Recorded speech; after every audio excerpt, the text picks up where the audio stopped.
Anong mensahe ang kailangan marinig ng mga Capricorn mula March 23 to 29, 2025? Pwedeng nangyari na to, mangyari pa lang. Kung di man para sa inyo. Kung magiging reading, di baka para sa someone na malapit sa inyo o sa someone na kakilala nyo mismo. Baka may lumabas na gender, mamaya gawin nyo lang energy. Masculine at feminine energy. Pwede rin naman na huwag nyo nang pansinin ang gender. Hindi ko masasabi kung anong magiging reading, kung positive ba o negative. Depende sa kung anong mapipick up ko ang energy. Walang masama kung papanoorin ang sun, moon at rising sign. Kasi baka alin man sa mga yan ay mag-resonate na sa sitwasyon nyo. Ito, problema natin itong ilaw na to. Kaya lang didilim. Na may gaganda yan.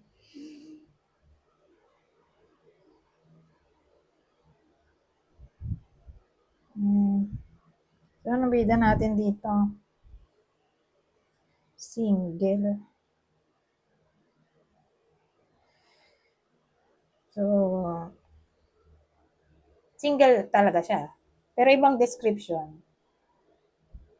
Ito, babanggitin ko dito. Kunin nyo lang yung info na sa tingin nyo fit sa inyo. Kung di kayo single, di baka para to sa someone na malapit sa inyo, kakilala. O idol na malapit sa inyo, na baka sa kanila tumama itong reading. So, when single,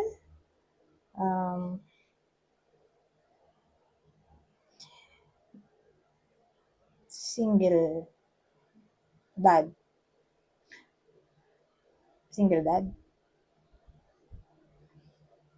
Kasal, pero single o hindi pa kasi siya annulled. Pero kasal pa rin siya. Separated siya dun sa asawa niya. Mayaman. Kung di mayaman, may business. Kung walang business, may career.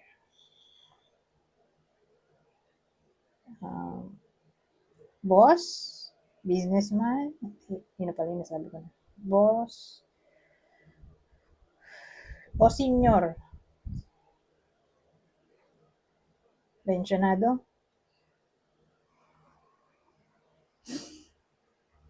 Lalaki to, oh. Kung isasama natin yung babae, katama lang sa kanya kung extrovert siya. Okay? So, yung person dito ay pwedeng kayo mismo, person nyo, o kakilala nga na malapit sa inyo. Ngayon, yung lalaki, regardless kung introvert o extrovert ba sa lalaki siya, pwede rin naman nga na babae kung extrovert.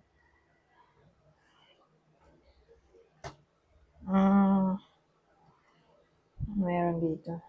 Magaganda naman yung lumabas na cards eh. Ang dating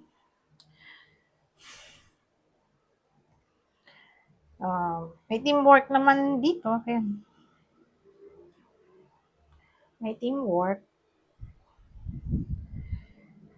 Binavalue ng taong to ang cooperation.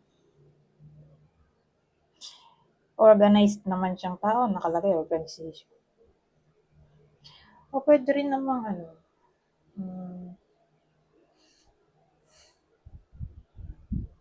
i-value ng taong to ang kanyang talent, skill, sa week na to. Priority na magkapera.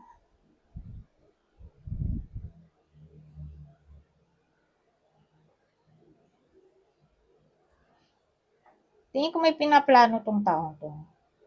Pero nasa process pa lang siya ng pagkamit na gusto niyang makamit. Kasi nag-ano pa lang siya dito eh. Kakaroon pa lang siya ng structure. Bumubuo pa lang siya ng structure. O nagsisimula pa lang siyang maging disciplined. Pero gusto niya makuha itong 9 of Abundance. Yung satisfaction sa pera. Pero dahil nandito yung ano, ito, itong queen, tentacles ba siya? So more like, gusto niyang maging secured sa topic ng pera. May pag-iipunan siya.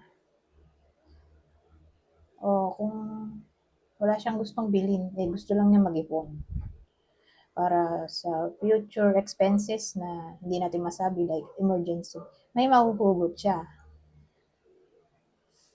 So, yung iba sa inyo, baka magsimula mag-save ng money sa bangko, kung walang bangko makakahiligang magtabi ng pera sa alikansya. Piso-piso, 5, 20, depende sa kanya kung ano yung available.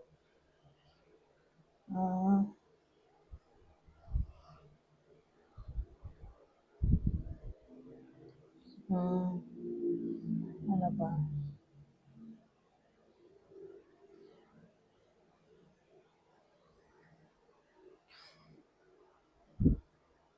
Pero sa case na to,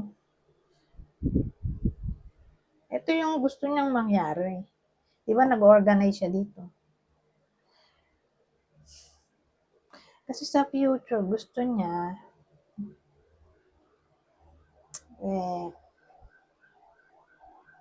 satisfied siya sa pera niya at contented at the same time. Marami din kasi siyang luho na gustong bilhin Ito kasi, ano to card ng luxury. Para bang dalawa target niya. Mabili yung gusto niya at the same time makapag-ipon. May maitatabi siya sa bangko o sa alikansya.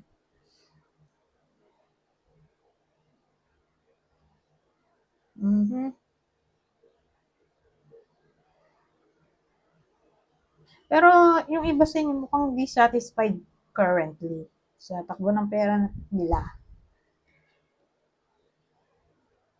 Pero dito, pa-future na to babalik ang confidence dahil magiging workaholic yung iba sa inyo.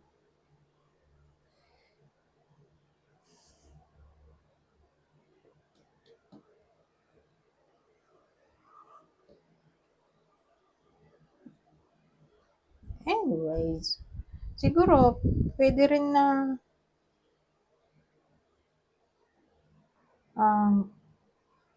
kung di man kayo to ay person nyo nga.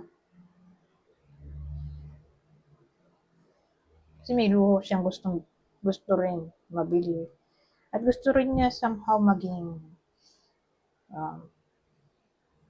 good provider sa mga anak. I-show ang care sa pamamagitan ng pagiging good provider.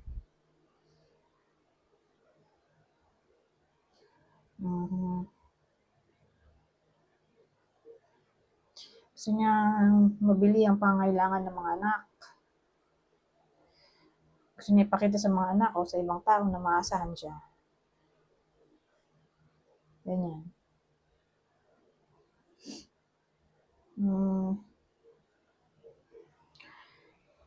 So, hindi ako gumamit ng ibang deck, no? Ang clarify. So, diretso na tayo. Diretso na tayo dito sa susunod. Hindi naman to relasyon Career to O takbo ng pera. Pero kung may relationship na tinopic, dun ko gagamitin yung mga clue. Okay? Pero, since di naman to relationship, di tuloy na tayo dito sa susunod. Ano pang mensahe ang masasabi nito? Hindi sila dikit. Okay? Madalas hindi dikit yung kwento. So, magkaibang senaryo to. Teka lang, tabi ko lang tong malaking deck na to sa gabal. Malit kasi yung space ko dito. Hindi ako mapag-isip kapag magulo. anyways, so sa week na to, asahan natin na may iba sa inyo na magiging somewhat in control.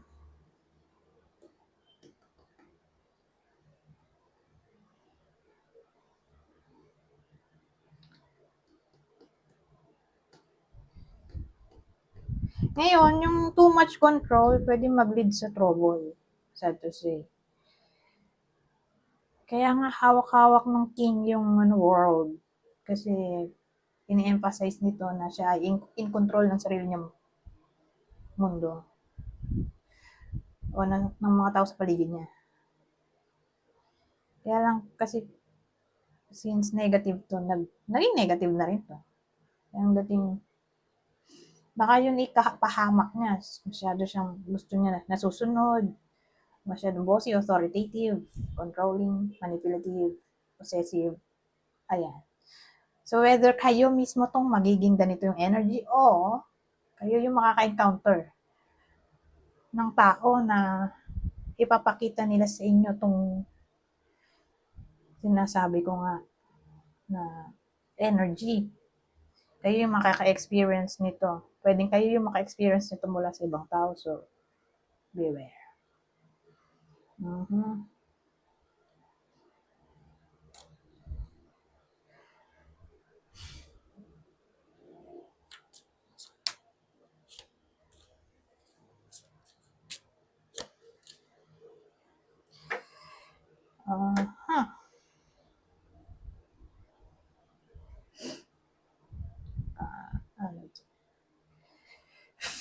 So, sa case na to, ano pang pwedeng mangyari sa week na to? May tendency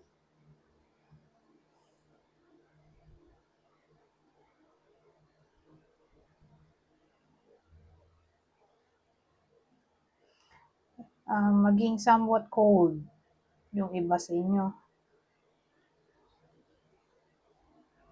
So, paano yon? May someone kasi na gusto ng independence. So, pag gano'n na gusto ng independence, mag-isa lang siya. Gusto niya mapag-isa. So, kung magkarelasyon kayo, kung may karelasyon yung iba sa inyo, whether kayo mismo to o yung person nyo, para bang gusto mag-solo. Gusto nga magkaroon ng independence, freedom, gano'n. Gano'n yung energy. Kaya medyo cold. Kasi hindi siya clingy. Hindi dependable. So, ngayong week lang naman to.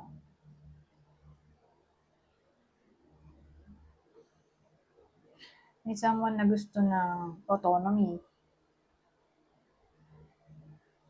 Ngayon, sa positive side, ang maganda dito, may loyalty naman. Kahit na ganun na parang cold, o gusto mo magsulo o parang walang care yung tao. Kahit ganun yung ma-feel nyo ng iba sa inyo. Hindi naman ibig sabihin may iba na. Okay? Wala namang ganun. Nandito naman yung loyalty. Yun ang mahalaga. Siguro may mga bagay-bagay lang na dapat ayusin mag-isa yung iba sa inyo. Like personal problem na dapat harapin mag-isa. Diba? May case na gano'n. Kaya pala all of a sudden, biglang naging cold yung tao kasi may problema pala siya. Ngayon gusto niya ayusin yung problema niya mag-isa. Pwedeng gano'n. Gusto lang niya siguro mapag-isa. In a way na makuha yung sarili niyang peace. Minsan kasi, kailangan din ng tao mapag-isa para makapagmuni-muni, di ba? So may case na ganito, yung energy, okay, sa week na to. So ulitin ko, kung di man kayo to, na maging ganito yung energy nyo, na sinasabi ko nga. Eh baka kayo yung maka-experience nito mula sa ibang tao. Ayun nga. Naging cold.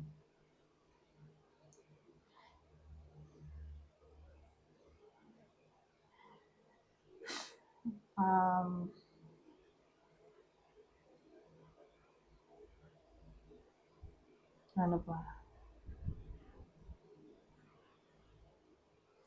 Dito may maganda rin. Ito yung positive.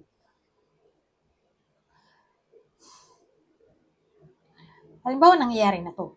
Cold na yung tao. Gusto mo pag-isa. Hindi nyo maintindihan. Unpredictable yung tao.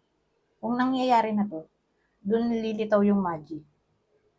May game changer tayo ito. So, ibig sabihin, may pagbabago. Kung nangyayari na. Okay? Yung sinasabi ko.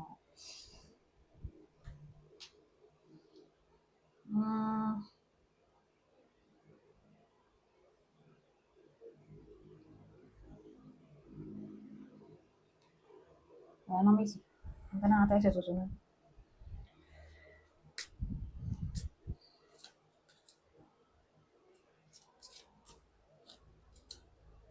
Wow, ito maganda in a way na may iba sa inyo. Whether kayo mismo to, kasi case-to-case basis, remember, ito ay general reading. Depende sa kung anong sitwasyon ng nanonood. Ngayon, kung single siya, baka ma-develop siya sa kaibigan niya. Kung may kaibigan siya, ma-develop sa kanya. Development of feelings sa mga magkakaibigan ay posible. O magkatrabaho. Sa friends, in short. Ha? Magkakapalagayan ng loob. O mag-start pa lang. Yung closeness ng magkakaibigan na to. Okay?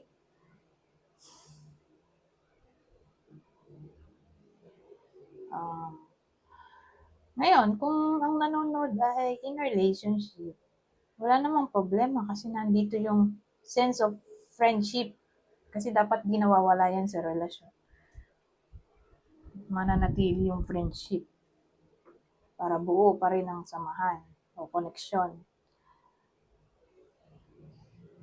So pag ganyan, tulad nung unang sinabi ko dun sa dito, saka dito, na nandun yung loyalty. Okay, wala namang problema dito. Sa case na to.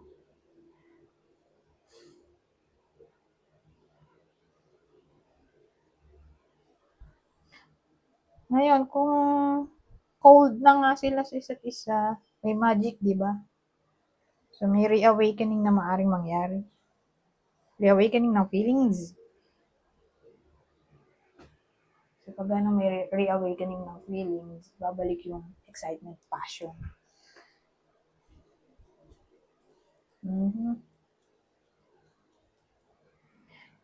Ngayon, you found friends. Ay posible din naman.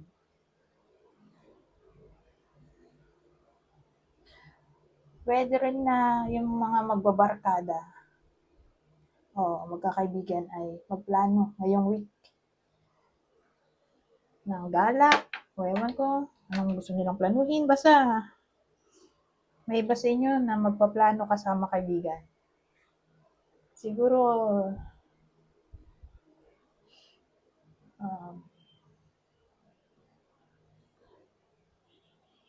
may gusto silang gawin, malamang.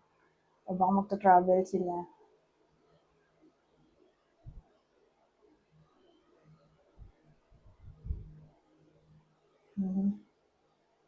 Parang gusto nila mag-happy-happy eh.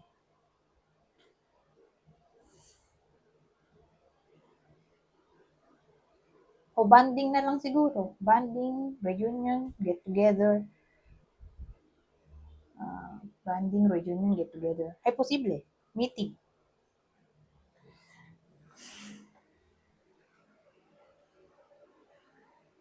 Eyeball. Pwede rin naman doon sa mga single. Date. Posible rin. Ito last spread na to.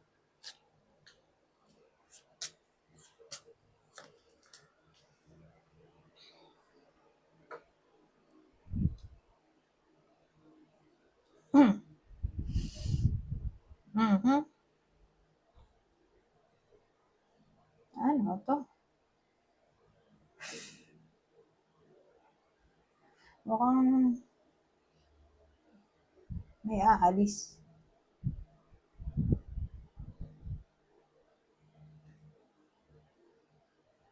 May chance na umalis yung iba sa inyo. Ewan ko saan pupunta.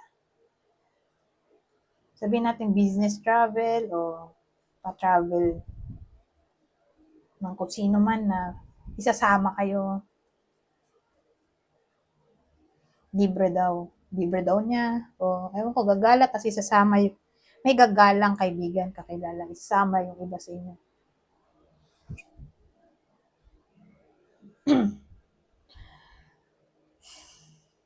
Mhm.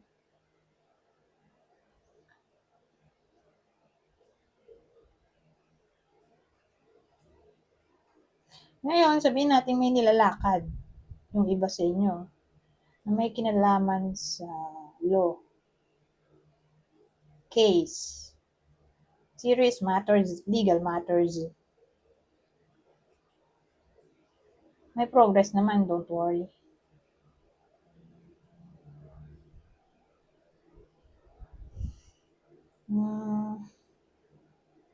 Halimbawa, may iba sa inyo na namomroblema. Sa business nila, mahina, matumal, may pagbabago, don't worry. Hindi naman literally biglang asenso, pero may improvement. Yung mahalaga.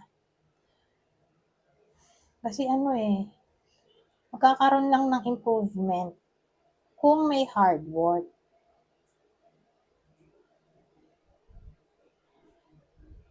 Hindi siya miracle. Okay? Ito yung kapalit, sabi natin miracle. Eh, marami kasing klaseng miracle. Yung iba, kusa na lang dumating, di ba? Hindi, wala kang ginawa, kusa na lang dumating. Yun yung una. Yung pangalawa, kailangan mong gumawa ng effort para makuha yung miracle. So, sa case na to, yun yung pangalawa, yung sa inyo. Kailangan nyo mag-effort para makuha nyo yung miracle. O katas ng tagumpay, ganyan. Provision ng hard work. Reward na lang. Reward award.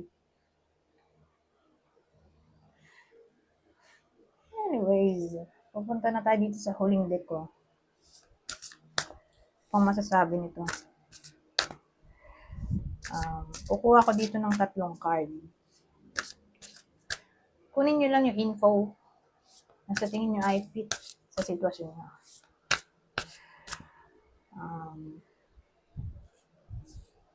Babasahin ko na lang para mabilis. General advice na to for the whole week.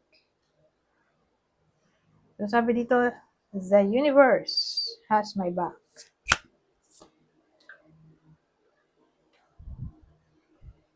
My capacity to tune into the energy of love gives me the words I need when I'm ready to speak up, the compassion I need when it's time to forgive, and the power I need when I am lost. Panghuli, the moment I embrace my peace within and surrender the outcome is the moment that the universe can truly get to work. Anyways, hanggang dito na lang. Goodbye for now.